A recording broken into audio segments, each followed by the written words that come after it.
وقالوا اتخذ الرحمن ولدا لقد جئتم شيئا إدا تكاد السماوات يتفطرن منه وتنشق الأرض وتخر الجبال هدا أن دعوا للرحمن ولدا وما ينبغي للرحمن أن يتخذ ولدا إن كل من في السماوات والأرض إلا آتي الرحمن عبدا, to the end of that verse, all those verses.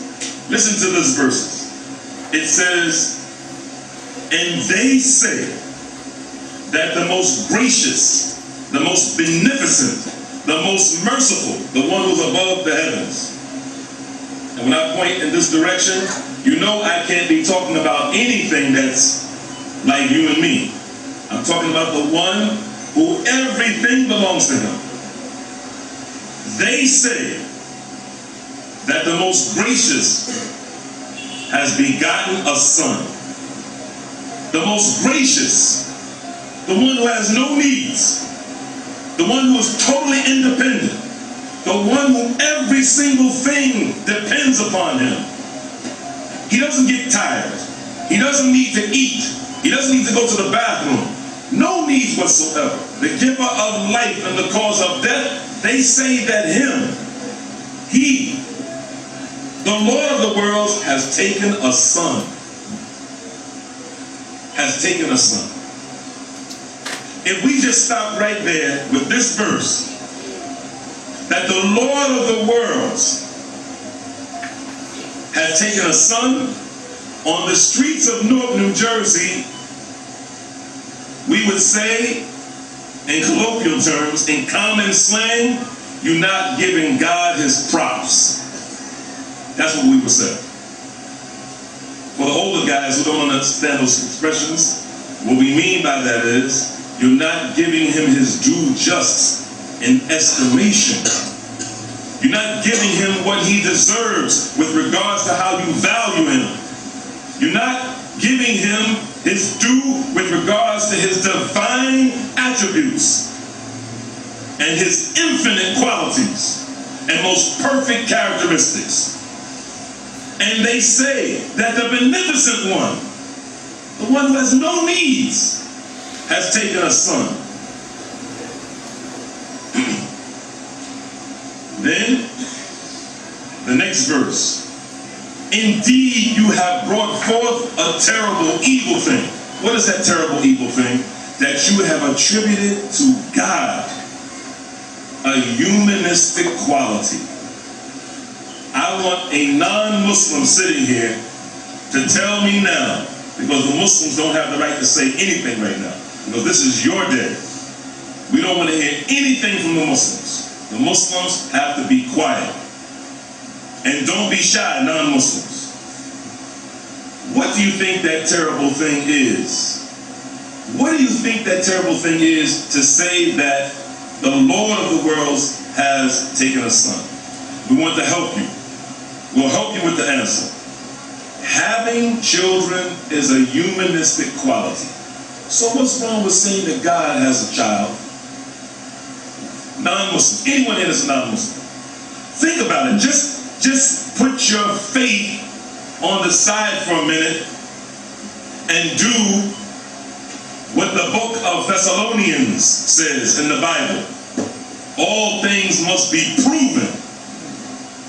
Things must be proven. Think. What's the problem with saying that God has a child? Anyone want to address that? Why is it a problem of saying that the Lord of the worlds, the perfect divine being, has a son, or a daughter, or a mother, or a father? What's wrong with that? Anyone want to answer that? Anyone want to reply to that? Because we're not just talking to the Christians, we're talking to the people who say that they are God themselves. Because we have many of them here in Newark, New Jersey, who say, hey, what's up, G? What do they mean by what's up, G? They mean what's up, God.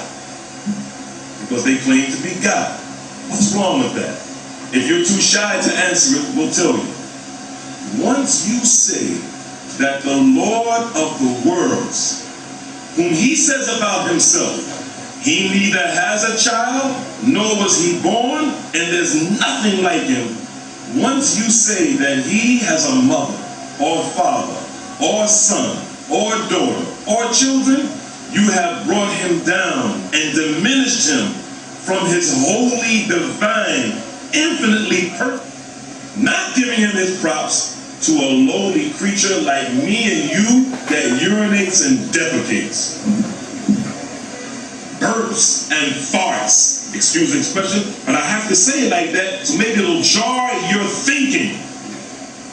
The one who has children is the one who passes gas, the one who urinates, the one who defecates, the one who gets tired when Allah, God, says in his book, لا تأخذه سنة ولا نوم. Fatigue, tiredness, nor sleep overpowers him. It doesn't overpower the one who created all of this. The scientists today, recently in the news, they say that we've known that statement that was made about Pluto in the 1930s, we've been knowing for years, the scientists, the scholars of astronomy, they said we've been knowing for years that that's a mistake. And now they say that the children, the young boys and girls who grow up in America, like myself, and I'm an American, and I'm not ashamed to say I'm an American. I'm proud to be an American as a Muslim. I'm not ashamed to say that. And I'm sure Homeland Security would like to hear me say that, especially with all the terrorism going around.